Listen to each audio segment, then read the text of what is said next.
Yeah, well, hey, I'll hop out of the way here and let Haas get on. Y'all For sure. have a good It was nice happy talking to Fourth you, of though, July. man. Happy 4th, man. All right, Haas. Unmute yourself, dog. What's up? Happy 4th. Hey, what's up? Let me know if I disconnect. You're a little choppy. Oh, shit. Well, that's better now. Hello? Yeah, what's up, dude? It's good now. Fucking service. Can you hear me? I can hear you Hello? pretty well.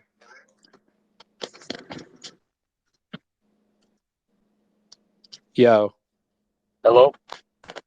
I get. Fuck, I man. don't. I don't think you can. I think it's that's kind of funny. It's coming out, but not in. So you can't hear me, but I can hear you. I think. All right.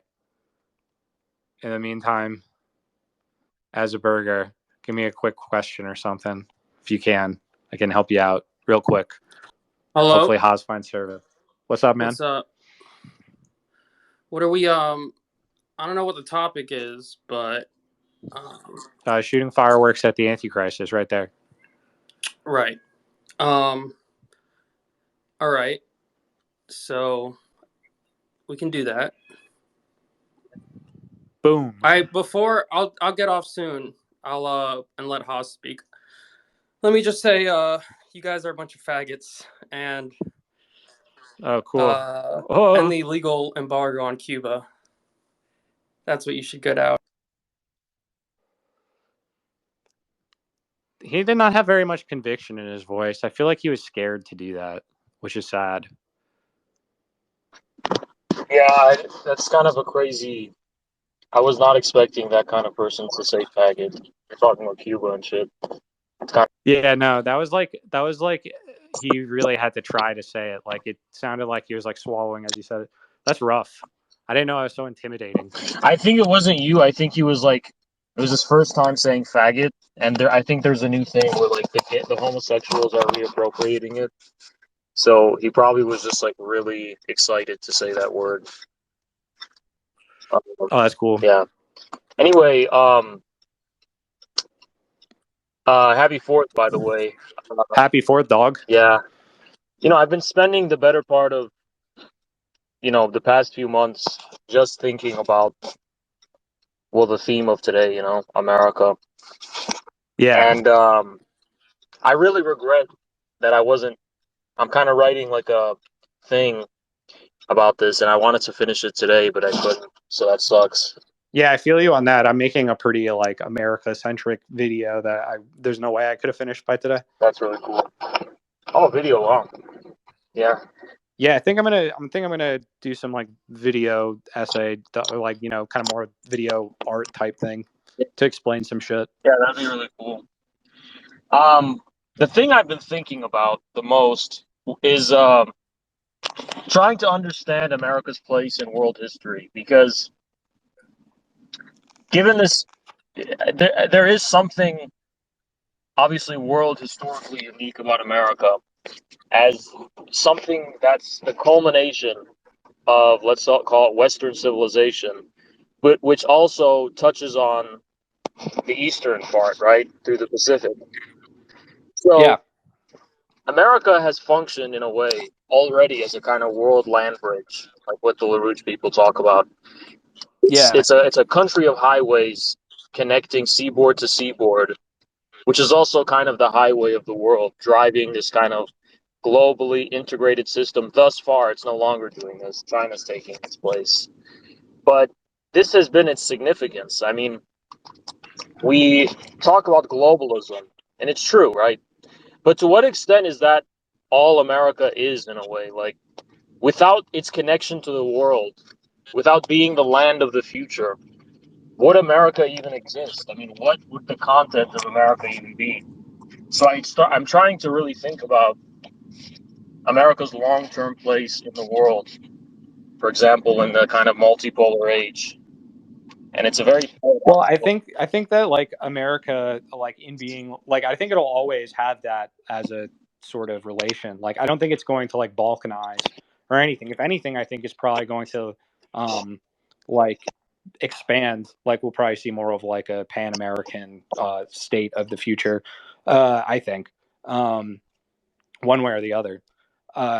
So I think, and it'll always have this sort of like kind of unique relation to the other like continents. Even I think where like Europe is kind of like Europe, Asia, kind of Asia, Eurasia is kind of Eurasia, Africa is Africa, etc. Like these things are going to be like we're like kind of represent the interrelations of like the massive continents on the other side of the world, right? Yeah, it's because I think all of the civilizations in the old world, so to speak, have in common a connection to the past specifically, right? Some kind of like traditional right of succession, and all that. Like in China they have the so-called mandate of heaven, and then Yeah, there's something analogous in pretty much every other country. But the American civilizations specifically seem to be different in the sense that they're not trying to establish a kind of dynastic tradition or anything like that, but this kind of pure future-oriented yeah, coming. And the paradox is that this is with regard to the rest of the world. So there's some kind of interrelation between the old world and the new world, specifically up until this point about technology, really, right? When you think yeah, about it, the culmination of what America is was being the technological innovation hub of the world, right? Being the thing that every country kind of aspires toward to attain modernity, not to become America per se, but to kind of reap the fruits of America. And yeah. so, in an age where China is now outpacing America's kind of technological paradigm, I mean, I don't want to get too much into it, but China has a superior paradigm of what technology is, in my view. Like, Yeah, I think it's like it's also like they invested more in like engineering than we have. Like they true. have more of like the like know-how for actual production and things, whereas ours is more like abstract. Like our technological labor or whatever is like it's a lot of very like Right. But abstract things. even our understanding of technology is like that too, because the Chinese have this very kind of dialectical, or you can call it archaeo-modern view of technology, which is not just a kind of pragmatic um, thing that works, but something that's harmoniously integrated with a civilization. Yeah, And it's kind of a holistic vision of technology, is what I mean. And we don't have that. And I think a lot of the reason China is threatening to beat the U.S. in the kind of technology race has to do with that limitation. So, do you in want the, to know how America could retain that though, or like regain that sort of level of like innovation and things? yeah, Is like I think that's like the Jehu route though. That's like, you give Americans more and more free time to like tinker and like invent things, you know what I mean? Then because like basically like a lot of our innovation is slowed because it's become like more and more siloed into like innovations in these particular areas. And then there's not really like that much like real experimentation going on. There's a lot of like funding for things that seem like they'll be capitalizable, and that's mostly in like biotech these days, anyway. well, I agree, but I'm also kind of thinking about how the thing that I think America still has potential for, and this is where all of my work is going right now. It's really distilling this is the the notion of association of America, unionism, not unionism, trade unionism, but this Yeah, kind of this notion of um, how a unity of a people, like e pluribus unum, right? yeah, And this dynamic of centralization and decentralization, of basically allowing people or communities to do it their own way, and then whatever China has something kind of similar to that as well. with like development districts and stuff. Yeah, Exactly, yeah. But I think this is kind of I think there's two paradigms in the world, and in this strict specific sense of like the conception of statehood and organization. One is social democratic, which has this kind of top-down universal state, which just kind of imposes itself flatly upon everyone, benevolently in their interests. This is, Scandinavia and the European Union. And then there's Americanism, which I think contrasts with social democracy in its conception of the relation between individual and collective association. In the case of social democracy, you don't have any kind of let's call it uh, the social democratic party, for example, doesn't itself get put to work in any kind of way. So, give me one second.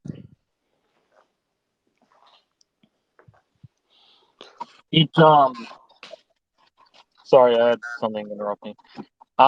It doesn't kind of get to put to work in any kind of way. It doesn't pay for itself, so it grows into this monstrously large bureaucracy because it itself is not subjected to any kind of external measurement. But I feel like the essence of American paradigm of organization is it seems liberal at first, this notion of checks and balances. But when you think about it more broadly as this idea of subjecting organizations to some kind of measurement outside of the formalism of the organization itself, Yeah. I think you have a really interesting dynamic where government does have to pay for its existence. It does have to prove itself actively.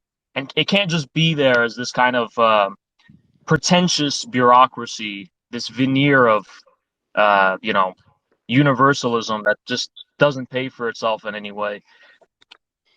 And I think there is something incredibly unique about this modularity of organizations where they can freely combine and disassociate and combine and aggregate and separate and so on and so forth. And this is really what I think about needs to be tapped into. Well, I feel like so it's like how would you tap into that? It's like really you'd have to try to experiment on like a level that you could reasonably attain the power to do so, I guess, right? Like let's say you have like a town, like I don't know, there's like the I guess it's sort of like the idea of like a company town in a way, but like kind of the it's like the townships of the earliest aspect, whereas like people would come together to like form a town, and it was sort of like a collective project. I feel like if we had more of that relation to the places that we live within, um, like in their particularity, that'd probably be for the like how that would manifest here. I suppose I don't know, because then it's like the external forces really the citizenry themselves, but really it's kind of like we have like a lack of civic participation on the most local levels, and it's really like the most revolutionary thing is like audit your own like town government and things like that, like people going to their PTA meetings and shit like that, because then Yeah, they actually have to be accountable and to some degree to like the public. right. But then there's also this interesting phenomenon, and I know you probably have some problem. You probably find this a little bit problematic, and I understand you there. But when it comes to the internet and how communities form on the internet, when you take away the kind of psyop stuff, just think about this very abstractly. Yeah. Communities don't form when one guy comes and says, "Hey, this is the community. Here it is. This is the conditions for membership.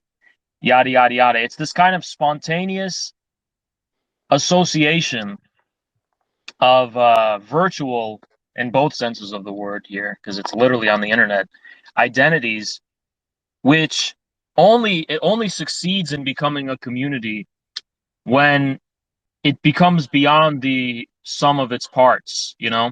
When these things kind of take on a life. I mean, I have experience in this directly, but it's like when it takes on a life of its own, this is how communities form.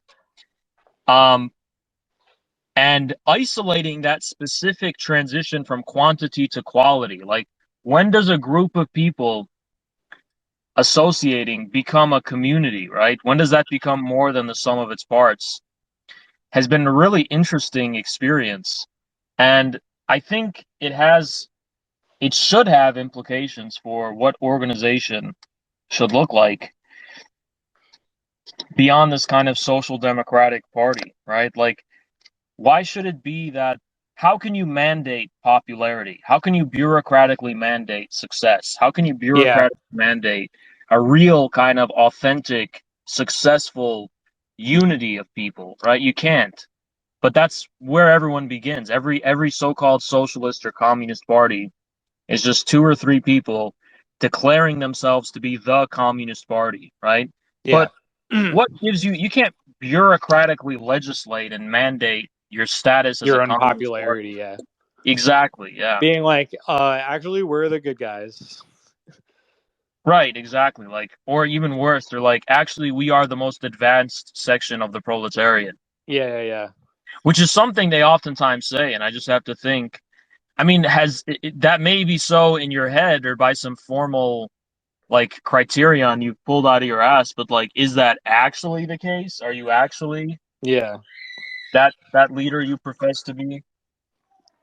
yeah, yeah, So yeah, that's it's but then you think about this and place this in the context of communist history.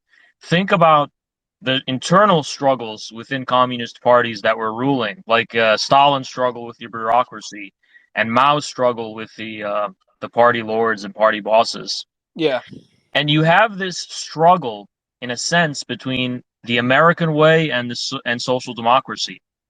Foundations of Bolshevism are in social democracy, but Lenin's crucial rupture with social democracy and his embrace of the Soviet democracy, the notion of Soviet democracy, I think, I think shows that the global and universal significance of America is not just this continent. It's this kind of um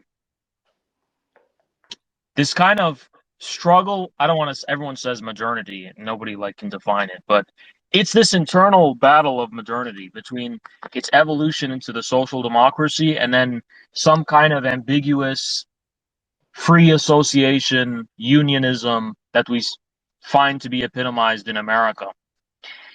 Um, Moreover, a curious thing is that the manifesto of the Communist Party, that was for Europe. That begins with this sentence, "A specter is haunting Europe," right? yeah, yeah, yeah. I agree. I agree with where you're going with this already. Yeah, because I've been thinking Yeah. a lot about how different Marx and Engels' analysis of America is than compared to Europe, like a lot.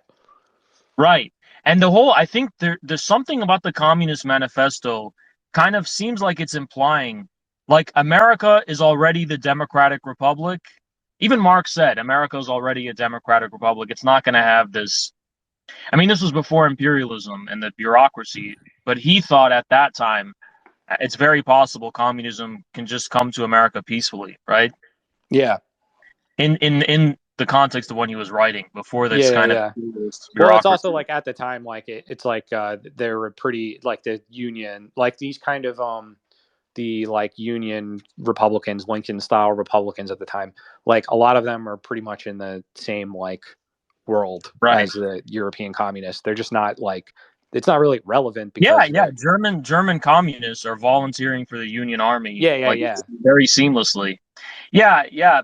So the communism in Europe, I'm not saying communism is Americanism per se, but there was a very acute understanding America is the land of the future within the Communist Manifesto. Like a lot of what they were talking about was already what America was and was becoming. yeah, And yeah, Europe had all of this kind of what Lenin would call medieval rubbish, yeah, right? And Marx and Engels and the communists were kind of dealing with the problem: how do we clear out the medieval rubbish and come to terms with modernity, right? yeah. And Another thing I would say though yeah, is like you're saying like this is before like imperialism and stuff, but it's like I think more and more of the world like the collapse of the world market being in some way like an invasion of America and like an occupation to a degree by this like global finance, like when did the Federal Reserve come into place? Like the America before that time is actually like very, very different than after the time.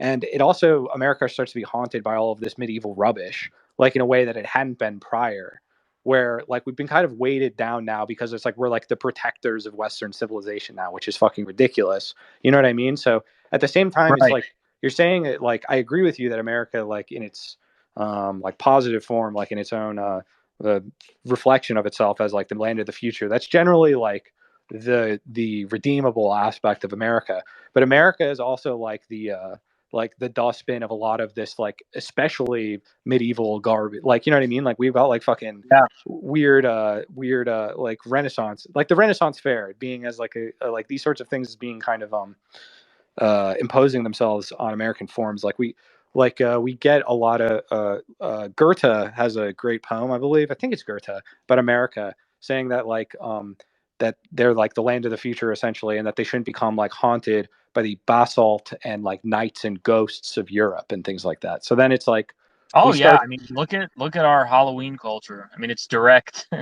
It's pretty Well, yeah, well, it's explicit. like, but like because we've kind of like because like so in a way it's like Americans didn't like be like, oh, like we're Europeans and proud of like all of this sort of like Whignattery and stuff that has like been able to flourish here is due to like a fundamental alienation of even like like because like they're like old Americans, you know what I mean? Like these are like people who have been here for a long time, and they've just also lost like any kind of authentic connection to a lot of American, like people become cynical about America within America. So like there's like Yeah. No, what you're saying, the kind of archeo modern. Oh, of course. I mean, not just Europeans. Also, it's also immigrants who bring their various cultures and old ways. Um, so that's definitely a reality. But you know, the thing I really want to think about a lot is what is social democracy? What is that? Like, what is that the culmination of? How do you look? Catholicism.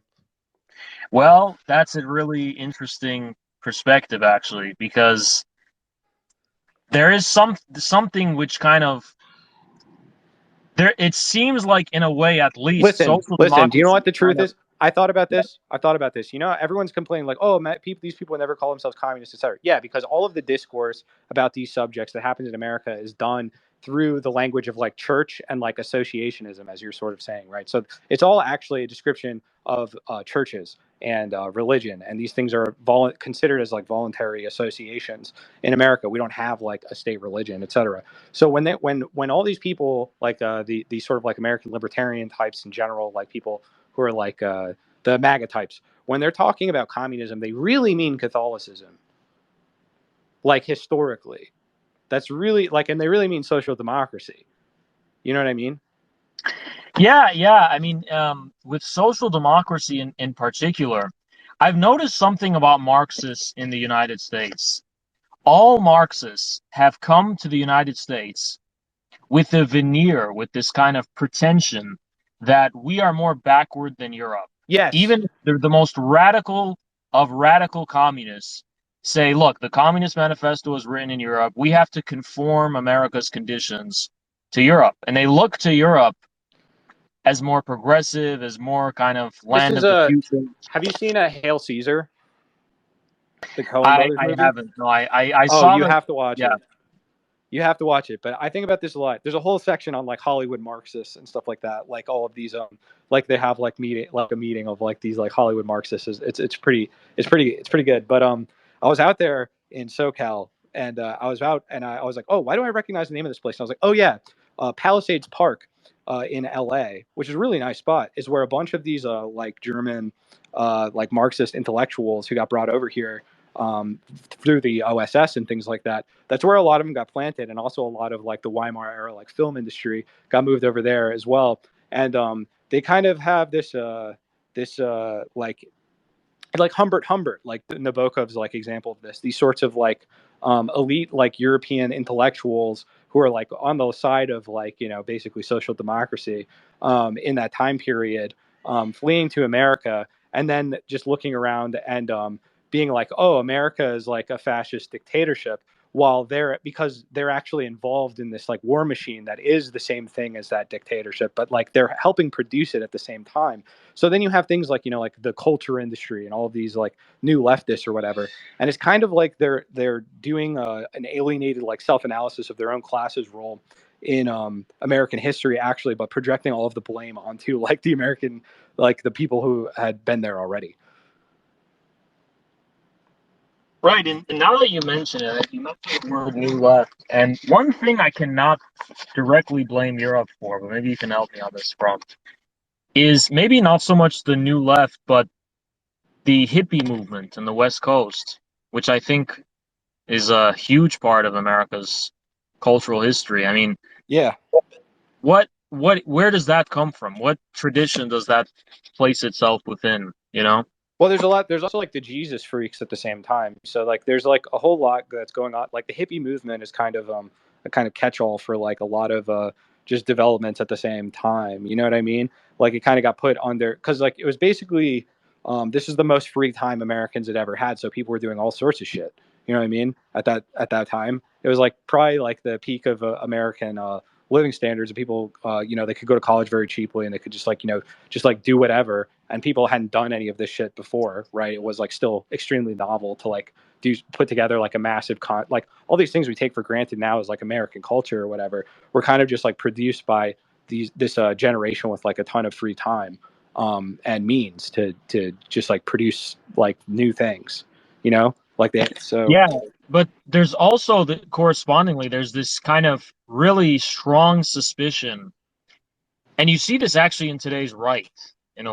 Today's right have inherited a lot from the hippie movement, I think. You see absolutely. this, you see this very strong suspicion of the kind of American technology in general on the organizational level, the so-called rise of the corporations. I mean, not so-called, Yeah. it's real, but this what is it?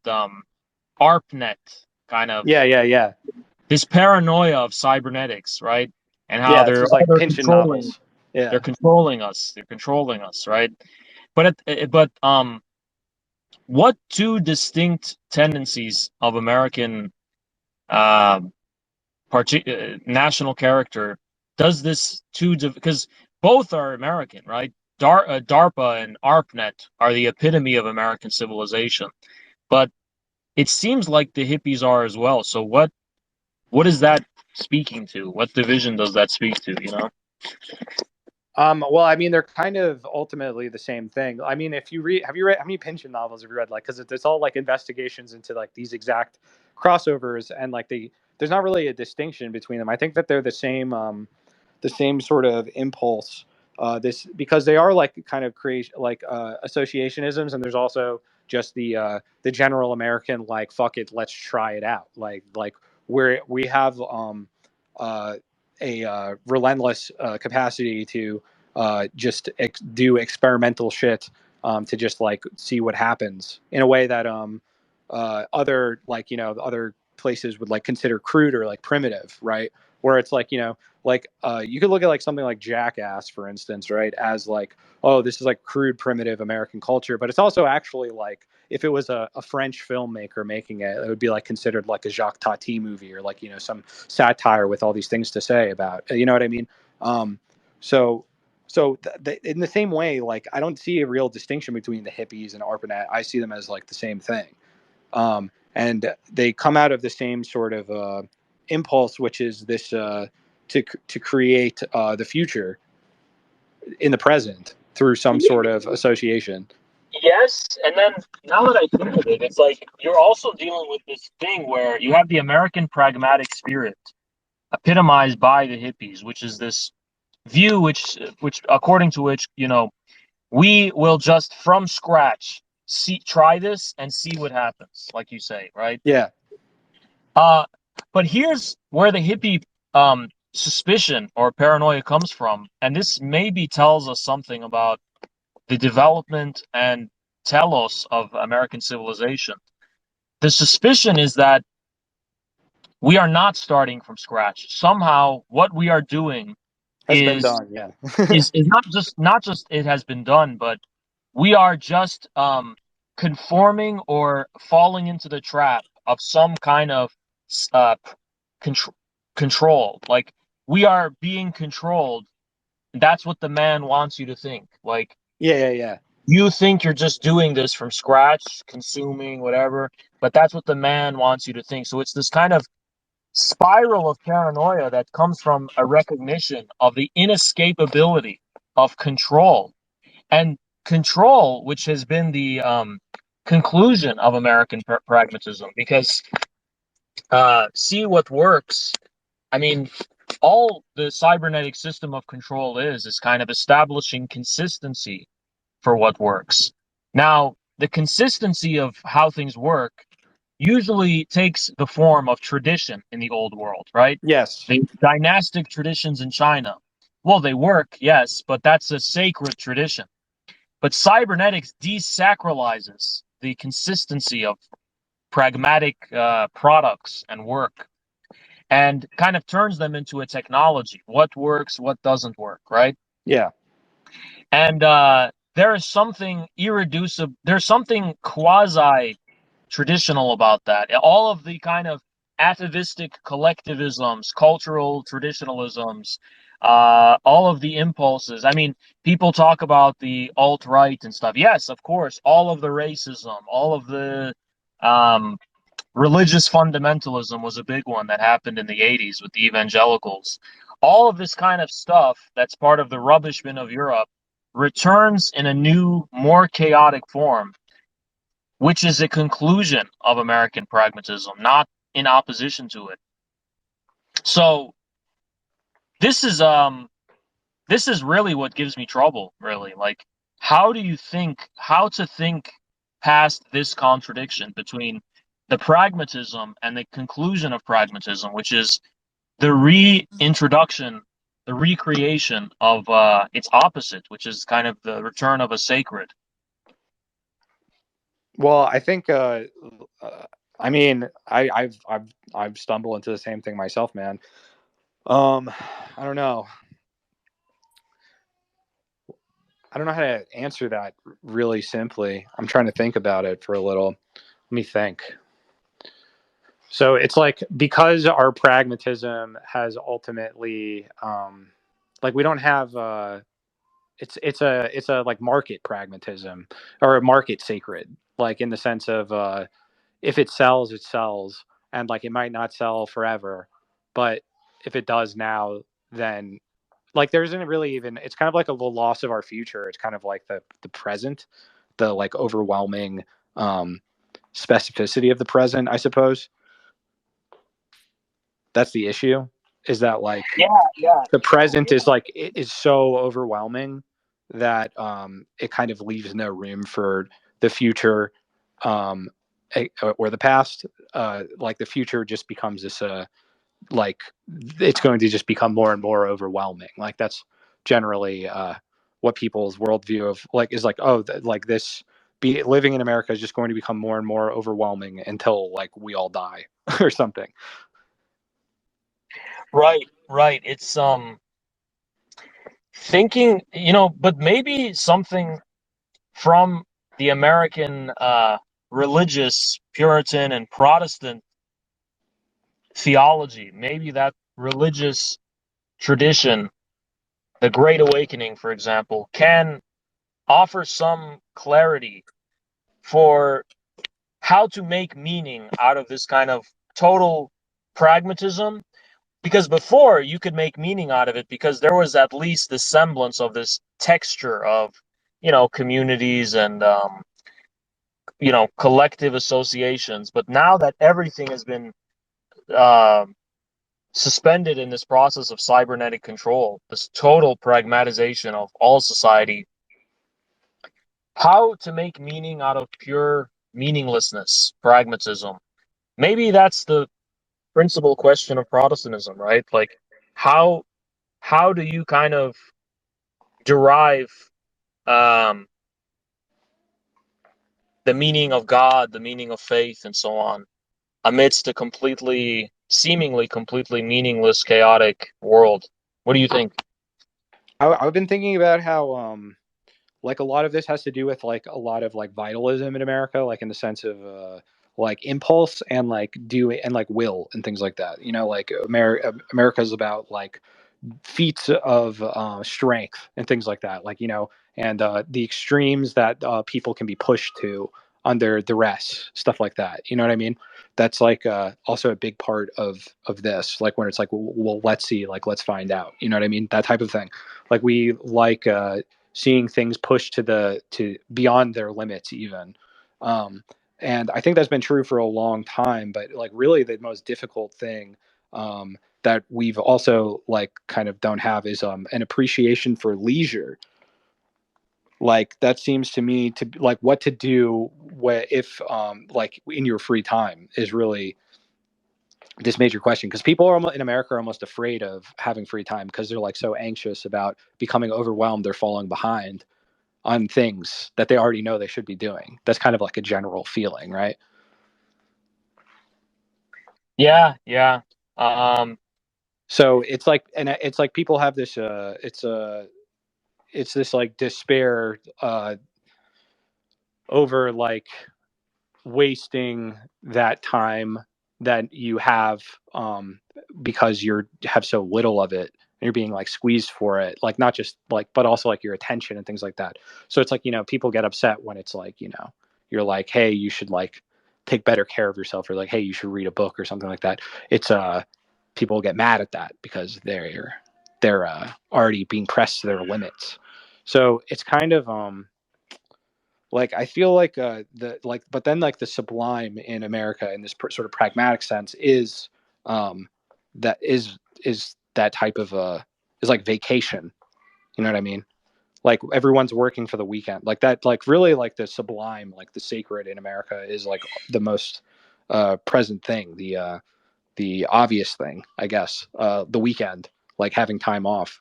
That's really what people want. And I think that it's like we need to like making that sort of the very sense of like the sacred is would be tied to a lot of this like a lot of this like the it was about having more time.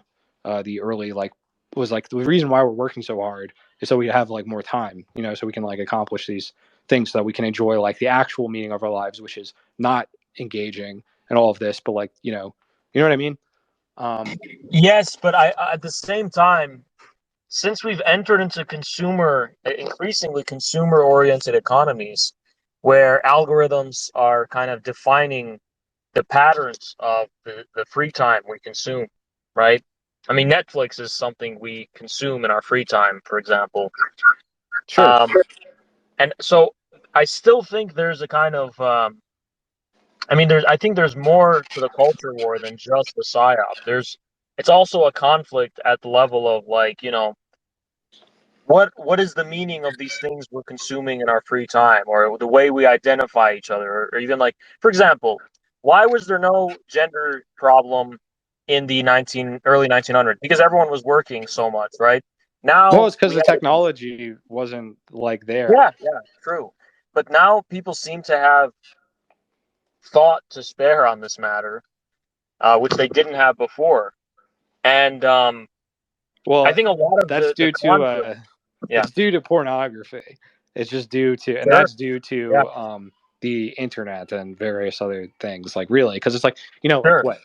But It's not from the existence of pornography as like a possibility, or but from the very like difference it has as a thing when it is overloading like the system. You know what I mean?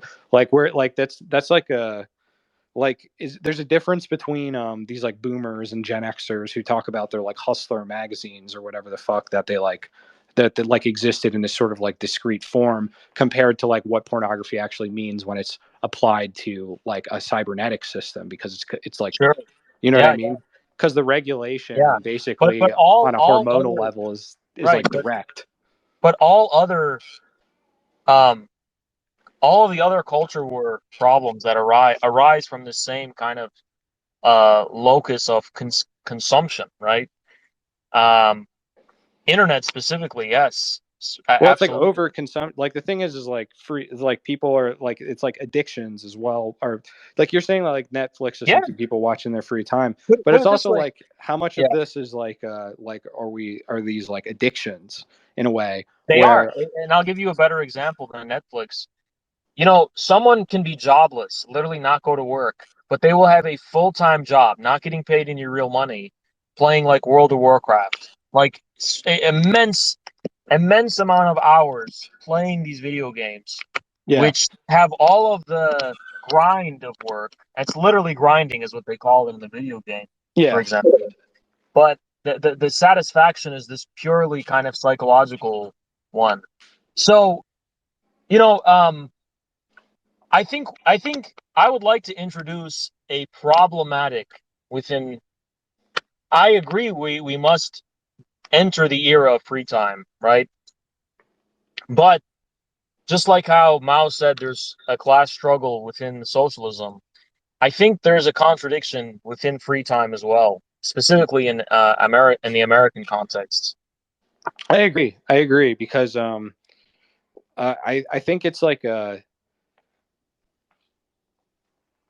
like the less free time you have, the more likely you're going to like use it on worse things, almost in a way. You know what I mean? Like if you're let's like think of it this way: like if you're being worked to the bone like every day or whatever, you're just like constantly tired. You're probably more prone to like doing to like just like kind of continuing the grind. Like you would think it's irrational for someone like, oh, they have no job. Why are they grinding in a video game all day? It would seem irrational because it's like, why don't you just go get a job then? You know, if they could just want to like do like be on a computer all day, like you could get paid for it or whatever. Right. Um, you would think like, why don't you do something else? Like you could do literally anything else.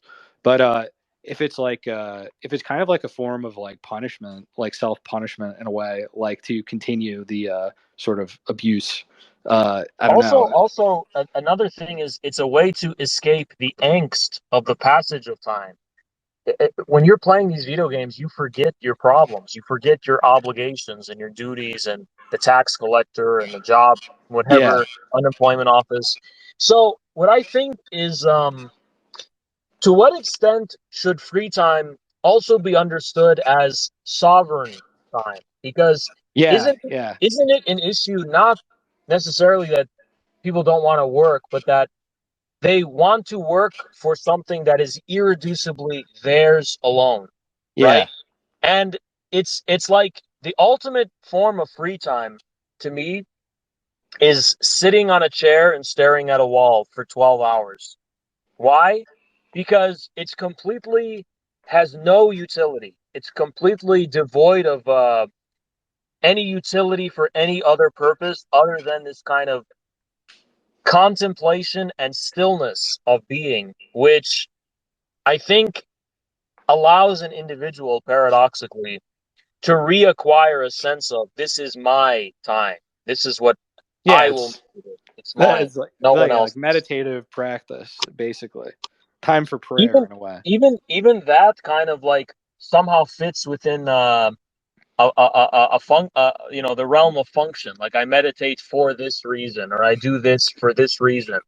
But the sovereignty to do something for absolutely no reason at all, other than to develop an authentic encounter with the experience of the passage of time, I think is a very, I think that is really the essence of the free time. You know, the essence of the free time is the experience of a time that's no one else's. Um, the The experience, psychedelic experience, in a basically. sense, without, I don't advocate those No, things, but I just mean in like the more yeah, like metaphorical sense, but also I'm saying yeah. like perhaps like the chemical pharmaceutical notion of the psychedelic experience is kind of like the form that it's taken, but there's like a deeper yearning to that in that than like we see like drugs as like kind of a gateway to the divine in America.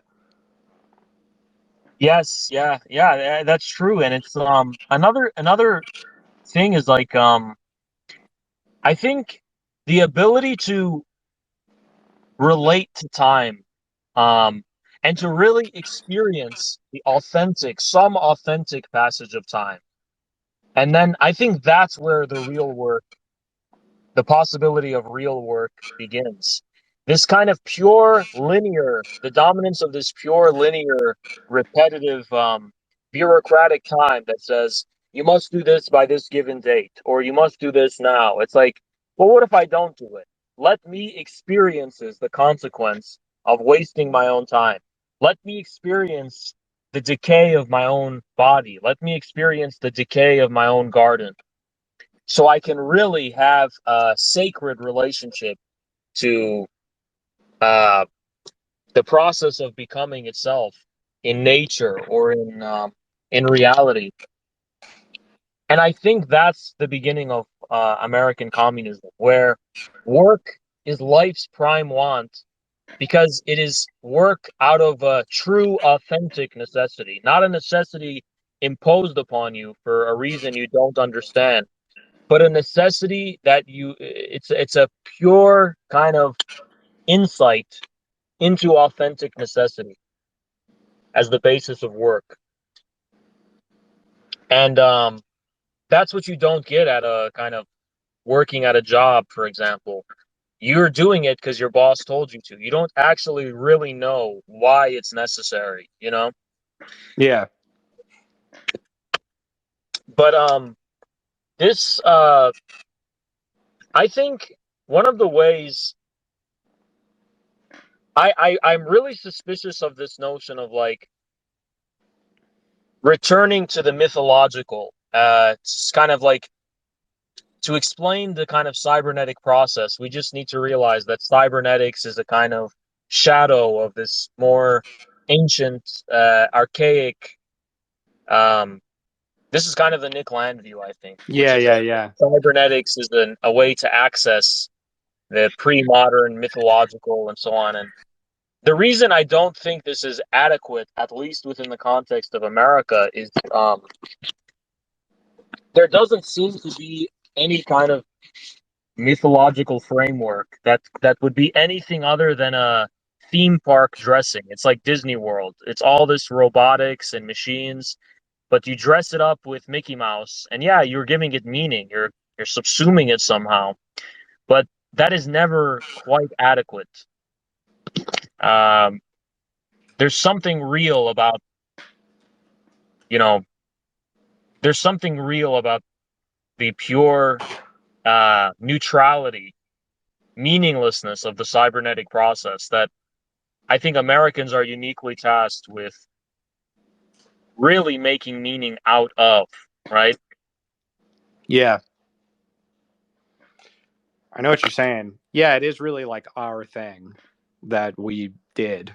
Like it kind of makes sense from the foundations really, like, because it's like a lot of these things are just like the realizations of the dreams of like Renaissance alchemists and things, you know. So that's sort of like people kind of are haunted by that, and they kind of think that if they just like idealistically or intellectually like reject it and just like say that it's all bad or whatever, that they can like return to tradition somehow and like go live in nature. But it's always like a return to like nature that they're looking for. And what that really means in like a realistic manner is like a return to like doing um, kind of more immediately meaningful and rewarding work, like the like fucking having to plant food and grow it and so you can eat it. Yeah, yeah. Um, Like you I know, was thinking, there's like a lot of there's just like a lot that people would find more value in, or like maybe if they were doing it in their on their own property in a way, right? Where it's like we also have all these sort of like I think we need to get rid of a lot of the sort of regulations around how people um, can organize their own property in the way where it's like, oh yeah, no, you can't have chickens because of like the homeowners association and things like this. Where it's like really like what people want is to like have be like a part of do their own experiments as opposed to being experimented on, I guess.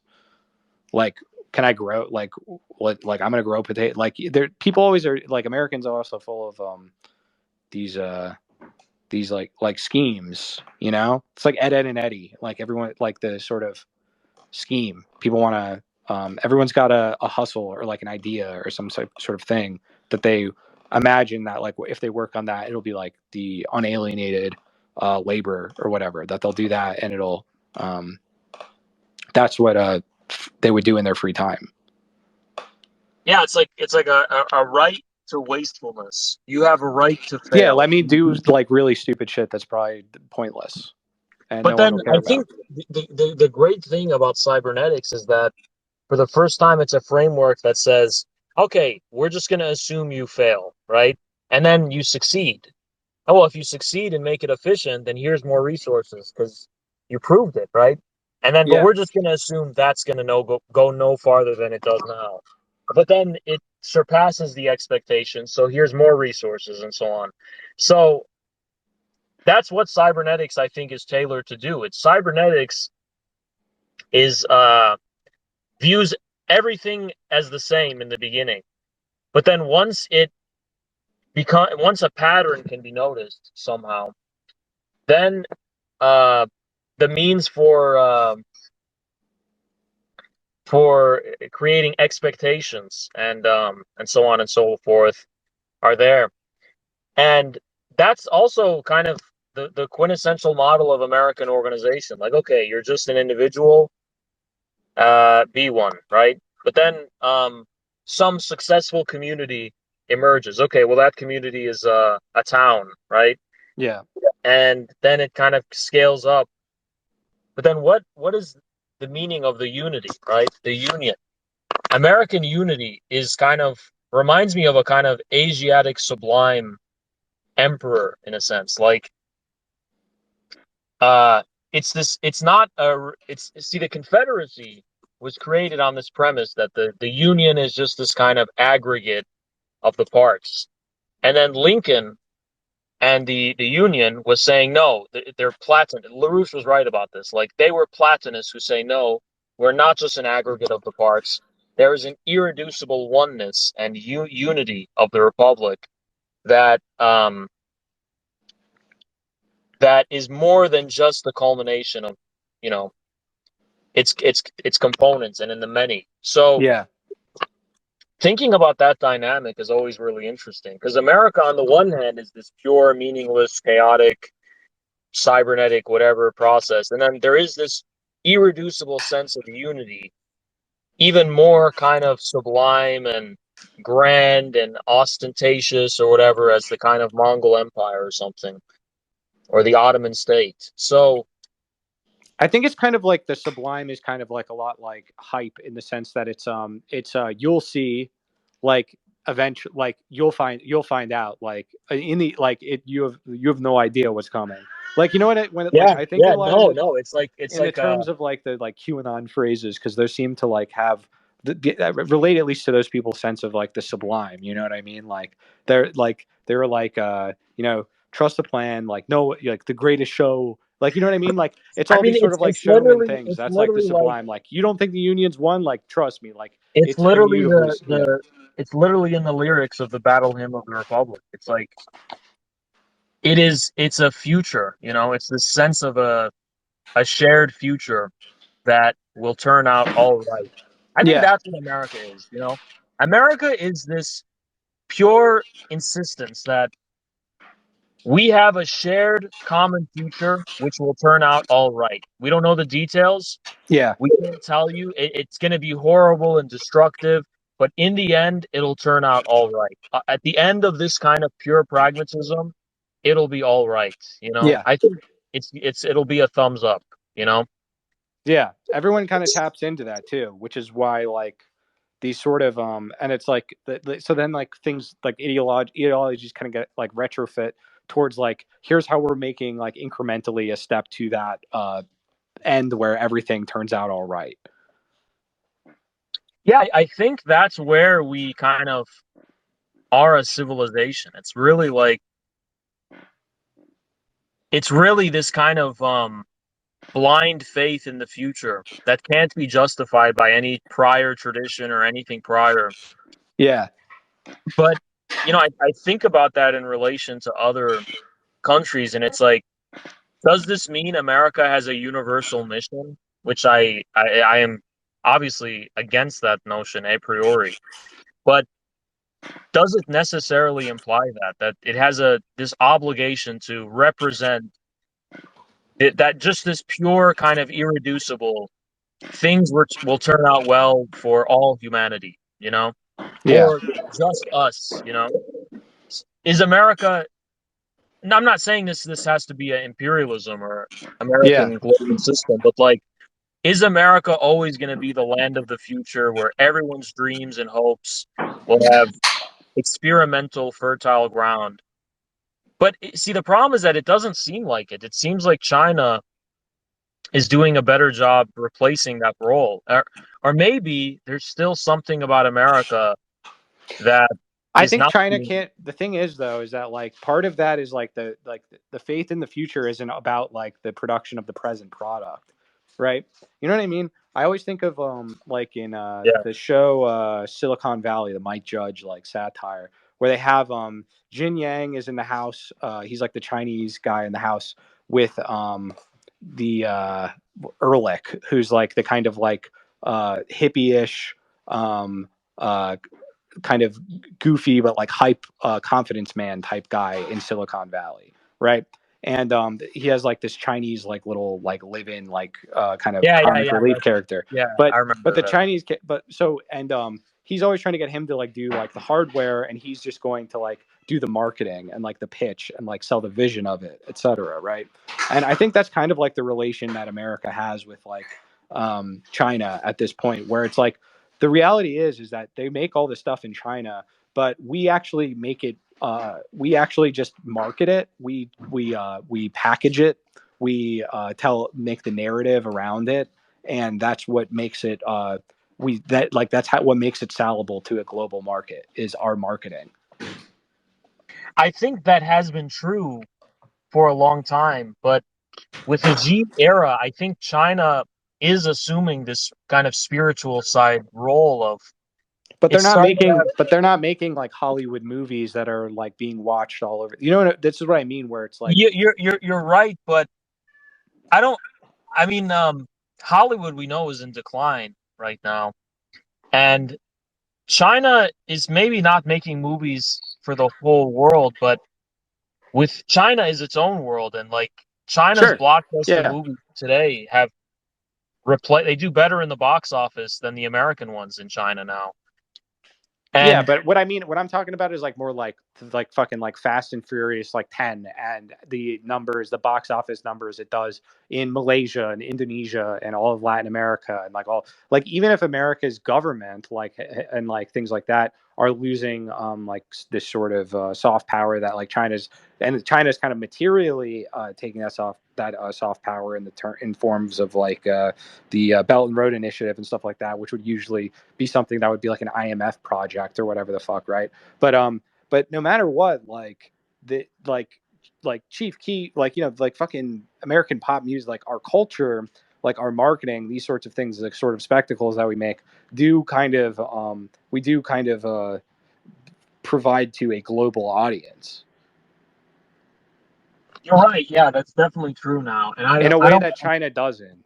You're right, and I don't necessarily see China being able to replace the U.S., but in that regard, but I think within China it is, and I think the implication is that it's a new model of this kind of sovereign is I don't know what to call it. This kind of sovereign culture industries. Indonesia will have its own Hollywood, and uh, Well, that's really like India is kind of the example of that, but it's sort of yeah. but it's like but then at the same time it's sort of like that's just also a means to like reconnect them to like as appendages of like what is effectively the American run like culture industry centered culture industry, because then you so like for like think about like Bollywood movies or whatever, those are like going to become increasingly trendy like here, and then it's going to like even if it's just and like how do I put this? Like to we're this whole like people talking about woke culture or whatever, etc. It's like the further post nationalization, like the further internationalization of the American culture industry. So it's like that's But why I people are think all it's it goes on both sides too, though, because like if you look at it, like the DoD was just putting out shit saying that they're not going to lease out basically their like fucking ships and tanks and all this stuff for action movies, for Hollywood movies, like all of the sort of stuff that they actually do for Hollywood productions, if the people making the movies allow China to censor any of it. Yeah, I think it's more like, the Chinese blockbusters, they can't be popular in Spain, for example, because you have Yeah. to be Chinese to understand them, to have a sense of shared meaning about them. And Yeah, this but is what American movies are like not about America, but because they're about America, they're also about like fucking you're right, this multiverse. but you're right, but it's increasingly ineffective in being able to tap into local meanings. Like for example, the Ariel Mermaid movie, and you heard about that. It flopped completely in Asia. Why? Because it's like they don't. I Yeah, think but I don't want to. Spider-Man did crush. Like the Spider-Man movie that same week did gangbusters. Yeah, I know, but I And think that one's Americans. actually more like universal.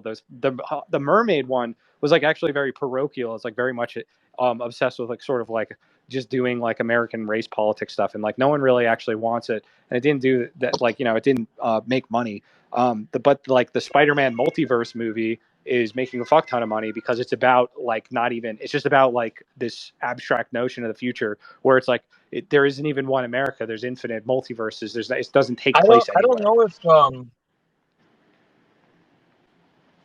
Oh, it did all right at the Chinese box office. Um,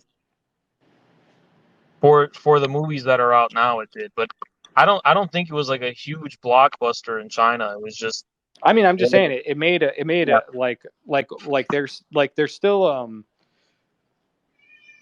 that's like all we really have, and it's like because this like I, type of media tech I is like get really that, about imagining the future.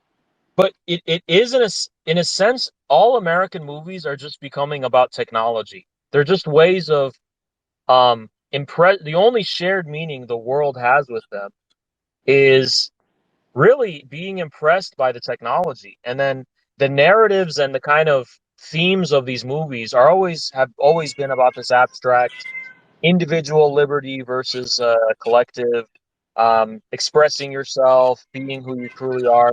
But that's no longer adequate anymore, So now it's really, I don't mean to sound like a vulgar Republican or whatever, but it's really the kind of woke stuff of like the race politics and the identity politics of this very grotesque kind of collectivism in a way that the world just completely sees as soulless, empty, and fundamentally incompatible with Well, its what do you take. mean by the world? Uh, I mean, let's say outside of the U.S. and Europe, I think in the Middle East and Asia and Africa, people. Latin America? I'm not too familiar with Latin America specifically, but possibly, I don't know. Latin America is also a very peculiar, it's kind of a Monroe Doctrine scenario where Latin America is not. But I don't know. I mean, there was outrage over this recent. Yeah, I think in Latin America too, they don't like that Latinx stuff and whatever. Oh So yeah, both they like Spider-Man.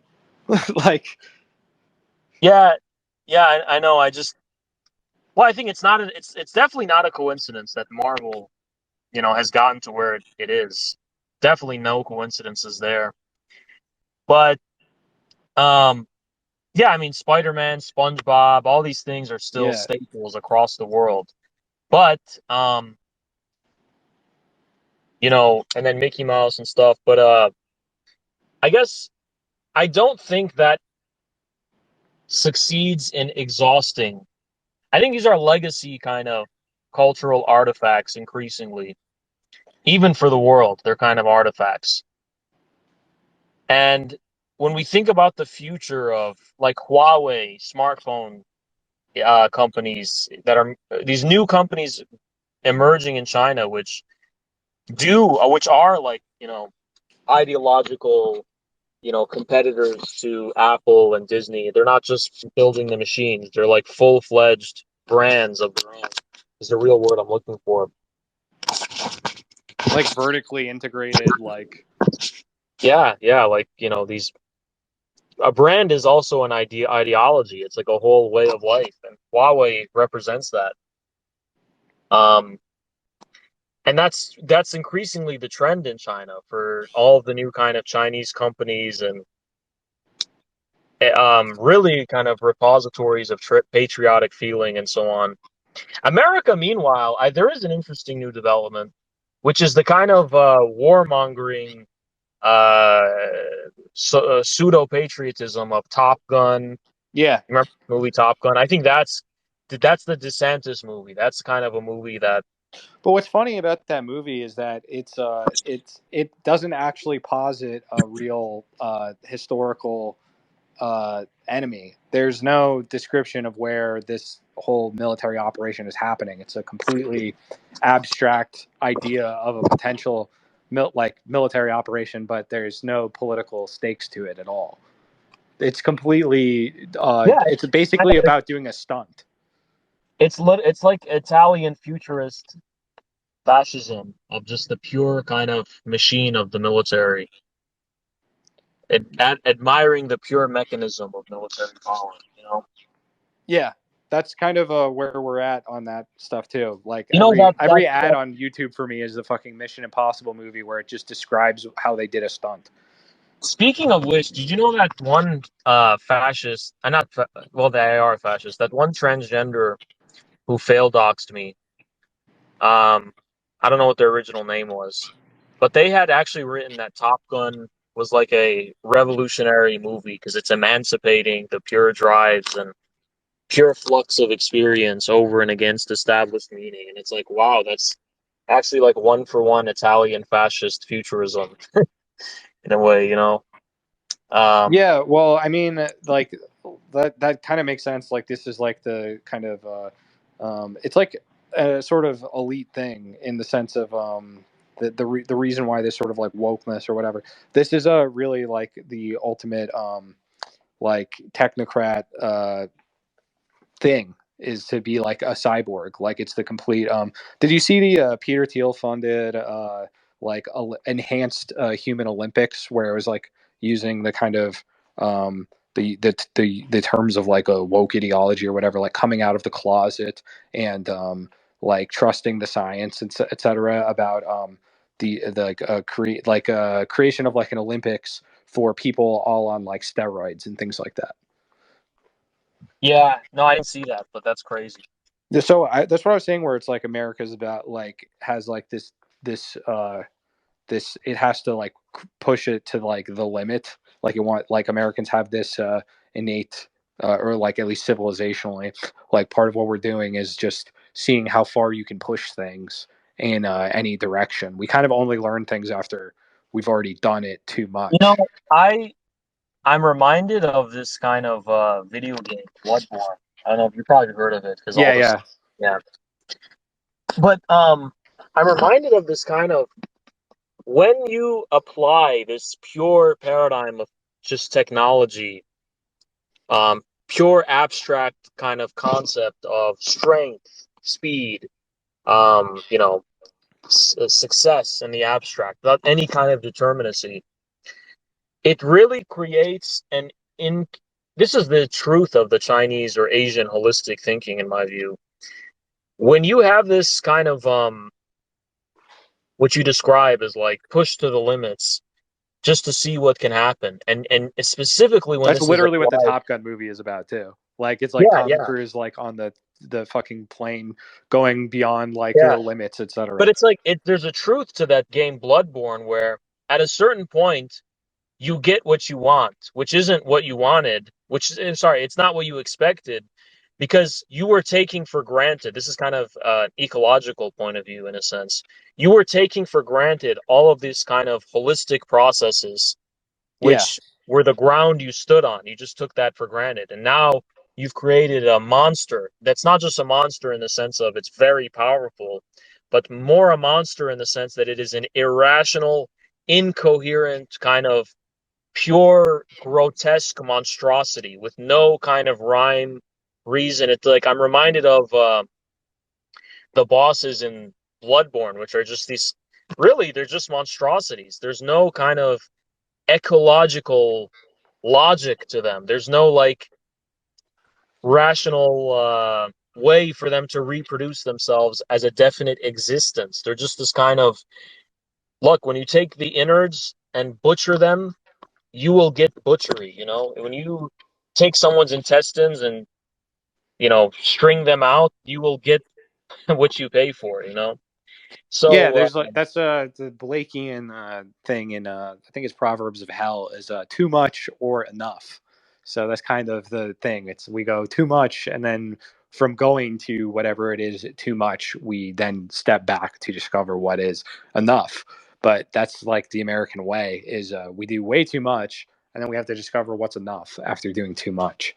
Um, and that's yes, usually yes. that's that. So it's like we kind of like I don't know. I've been kind of feeling like it's kind of pointless to like point out the excesses of things because it's like, yeah, everyone's going to be pointing this out for like 10 more years. You know what I mean? Like where No, it's no, like, you're right. But I'm saying, you know, in particular, when I think the issue I'm kind of talking about it uniquely here is because what you describe as pushing to the limits is a specific way of responding to our already existing pragmatic, uh, total pragmatic system of cybernetic control. And I think there's a certain irrational vanity of trying to respond to that by looking at kind of pure experience or biology or other things as ways of breaking out of the shell and breaking the bounds of the kind of cybernetic control, like how you mentioned the steroid Olympics, pushing the limits of biology, all of these things, which in vain they're looking for a site of freedom and pragmatic contingency that's outside of an existing cybernetic system of control. And I don't think this is a correct response. I think this is a point of kind of madness, which I don't think is in continuity with the American pragmatic tradition. well, it's like sci-fi pragmatism Um, where it's like it's it's like more this pragmatism in a completely unmoored like world. Like this is like well, do you ever the see like problem Marvin is Minsky? Like Marvin Minsky, the like MIT like Epstein Island guy or whatever. He'd often talk about like, oh well, we should really do to solve all of our population is just to gene splice 16 people per baby or whatever, so that every like just these sorts of like fanciful, but they seem like they're presented at least or like come into being as this set of like, and then you step one, step two, step three, but they're like completely ridiculous and absurd, but they are presented to you as if this is like pragmatic. right, right. But I think this is not happening in an unmoored context. It's like this is an attempt to escape the cybernetic control systems. This is an attempt to kind of escape the very consequences of pragmatism itself. So there is something fundamentally irrational about that. Like it's it's like you got to take the dog out back and put it down, and in some sense, like uh, I do think America has to come into terms with what it I'm is. What sympathetic with what you're saying, but it's also at the same time like the sight of this engagement with the like the most like psychotic or like extremist of people pushing things to the limit is the sight of the internet itself. And if you just don't go on it, then you don't see as much of it in reality, like in day to day. So a lot of it seems a lot more prevalent or impacting because of the way the internet is kind of no, no, you're right, but I don't want to take up too much time because I have to go soon. But I'm going to yeah. conclude this just by describing to you a dream I once had to respond to what you just said. Um, so what we're looking at on the internet and all this kind of stuff, it's like it's divorced from everyday life, but and things go on as usual, right? But then I want to bring up a dream I once had many years ago, which disturbs me to this day, which was there was this setting, um, and it seemed like a kind of themed mall or themed downtown area or apartment complexes, superplexes, whatever. Just this kind of like themed place, maybe a theme park, but I don't know if it was a theme park. Maybe it was a place people lived that was given theme, right? Like a strip mall type thing, yeah. Sure, but on a much larger Yeah. scale.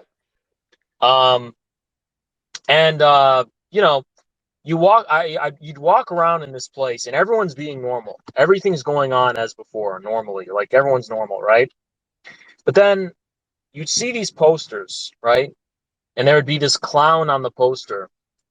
And the message is really ambiguously puzzling and somewhat disturbing. Not very overt, but it's kind of like, uh, what would it say? It would these ominous messages. I don't remember them directly, but it's like he is coming or something like that, right? And you'd look at that and you'd be like, what the hell does that mean? That's really kind of gives you an Yeah. ominous feeling. But you're looking around and everything's going on as normal. Everyone's acting normal. So you're like, oh, it must be something that it must be like some normal thing, right? Yeah. That I don't understand. And then you keep walking around and you see more of these signs, like literal signs, not just figurative, literal signs. And then you also start to see figurative signs, like people wearing clown costumes, the odd one person who walks by wearing a clown costume, and you go, huh, that's somewhat weird. Like, what is this? What is this theme that's going on, right? And then as time progresses, more and more you start seeing them with guns. Like this was happening in my dream. Like I'm walking around normal pedestrians, and now these guys have guns, and I'm like killer clowns with guns, and I'm just like, what is this leading up to, right? And then eventually, you know, comes the point where in a seamless transition, now people are walking around with mutilated body parts, with really grotesque piercings and tattoos, and they're just walking around normally. And you're like, what the fuck is going on? How is like your sense of normalcy is starting to disturb you, right? It's like Hellraiser kind of shit. And then eventually, um, everyone congregates to this one kind of like concert venue or something. I don't know. And then the killer clown, the king of the clowns, I guess, comes onto stage, and he starts giving this really scary speech, and everyone just starts massacring everyone. Like the clowns, just everyone's just killing each other, and he's still giving the speech. And that this was basically my dream. So what I mean to say is, I think the internet is this science. I think things are normal in real life, but we should not neglect the science. I agree. I agree. Yeah. Well, in that case, though, that takes on like then it takes on this sort of inevitability, then, right? So then, if that's what is going to be too much, then that's going to be what is too much. Yeah, but I think that's what's going to define what we are as a people, what America is That's like the finally. Purge and killer clowns It from outer was, space. yeah, it literally was yeah, it's literally the purge. Yeah, you're right. But anyway, I gotta go. But I think I that was, yeah, what I would say though is that I think that there's kind of a that's kind of like a hoped for thing for a land that is supposed to be obsessed with the future, but can't determine a horizon aside from like the war of all against all, like any sort of place for it to end. So it's kind of like, well, let's just get it over with. But the world won't end if that happens, even because the world exists beyond no, this. I agree with You you. know, There's gonna be something disturbingly cathartic about it, and I think we will find peace when it's done. Maybe finally. But pleasure talking. It was a good conversation. And again, happy Fourth. happy Fourth. Wish you and your family the most blessings. You know. Um, Well, thanks. uh, Nice talking to you, man. I'm gonna yeah. get off too. I'm pretty tired. Yep. See you later, man. Peace, man. Take care. Goodbye, everyone.